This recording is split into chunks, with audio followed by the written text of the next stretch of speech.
Welcome back to Everything Whiskey. I'm Callum. I'm Sam. Today we're on the Maker's Mark 101.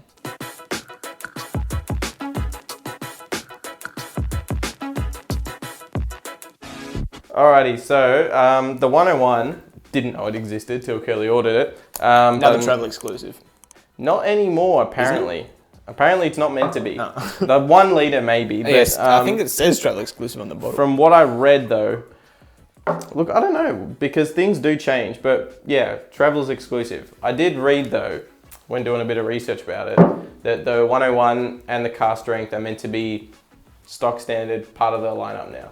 You can get in their core range. You should, yeah, you can get the base level 101 and the cask strength now. Well, that makes sense. That may have changed. That was like November 2021 was when I was reading.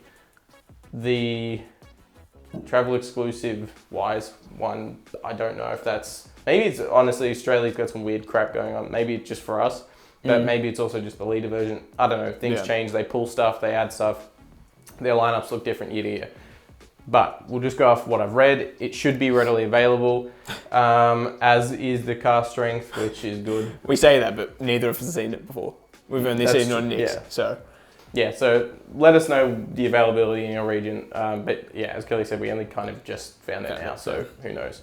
But yeah, so Maker's Mark, cool thing about Maker's, cool, bad, depending on who you are and what your preference is. They omit the rye and add wheat instead. So mash bill wise, you're looking at 60% corn, 26 wheat, and 14 barley, malted barley. But normally that 26 of wheat would be rye in other bourbons. But it's kind of like a deliberate flavor profile change that the wheat imparts. It's sweeter, a bit creamier, often people say, and less challenging, because rye is normally like kind of universally looked at as a bit more challenging. Adds some stuff that people find kind of hard to drink. Makers probably that aspect of it probably saved them, because they were one of the few that like distillery companies that didn't get kicked as hard as other distilleries and companies during Prohibition, because they didn't lower their prices and create, you know, light whiskey and vodka and stuff. They just kind of like kicked up their own prices to make it look premium. Yeah, you've mentioned this before. I never even knew that happened. It's a pretty kind of like that they were the only cowboy move. Just being like, nah, screw you guys. We make whiskey. We, you know, that's it. Exactly. Yeah, and it worked. Now they're like one of the biggest bourbon distilleries in the world. They distribute hundreds and hundreds of thousands of liters. But yeah, I think the wheat probably added to that, helping them in that time, because it is a bit more easy on the palate.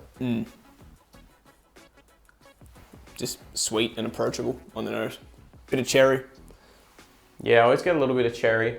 I also, it's very fruity. When I had this the other day, or we were drinking the other day, I got, it's a note I don't often get from bourbon, so I've gotten it before, like rock melon.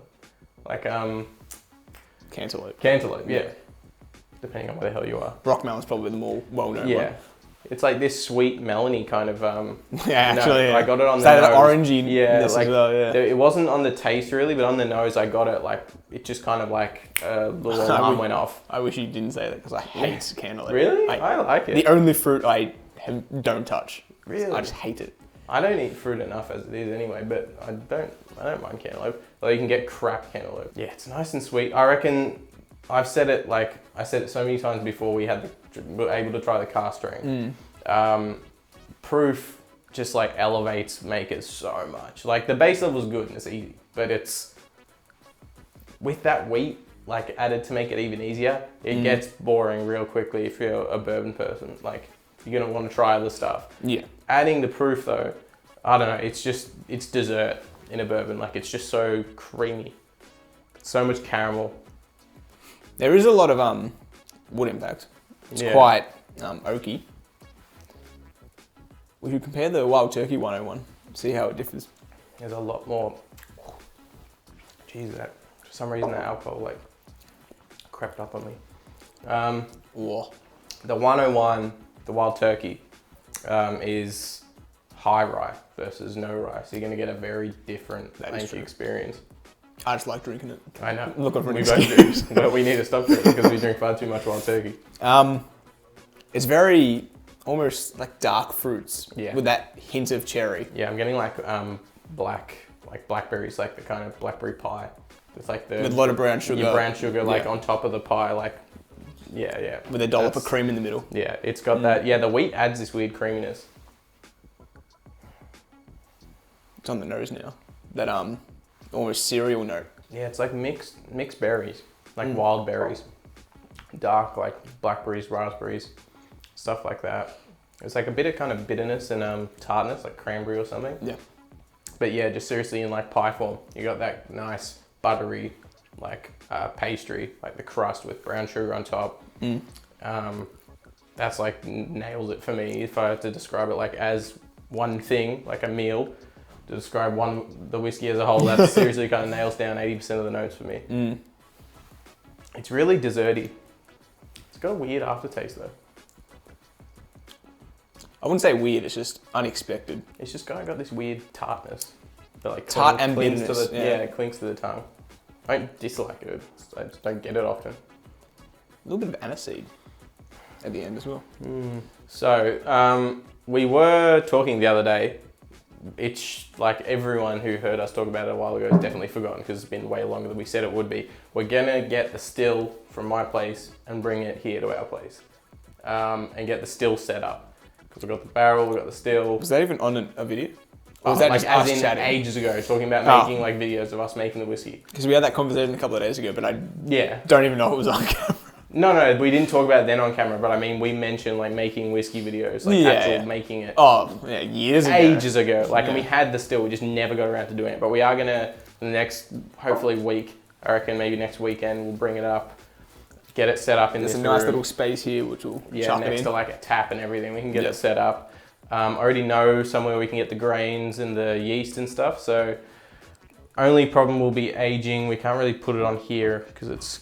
Well, you just buy those mini barrels, like the 5 litres. We can do stuff like that. We can experiment. I really want to go up to a winery and grab some smaller, like hogsheads from like red wine and dessert wine and stuff. Yeah. Because there's tons of wineries in Australia.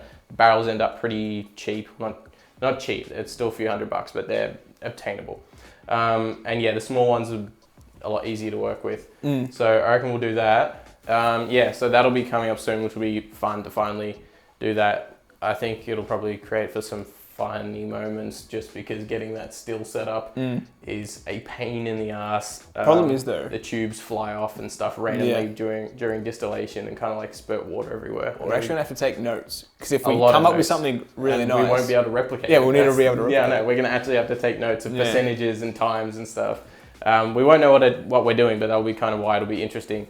You guys can give us pointers if you know anything about it. Yeah. Let us know your opinion on makers, and if you can even get it the way that it seems to be able to be found these days, readily available or not. I hope it becomes... Pricing wise, it's meant to be $40 in America and we paid $150. So let us know your opinions on it, other makers, lineups, stuff we should try. Let us know kind of ideas for the whiskey making and let us know if it's something you want to see or not.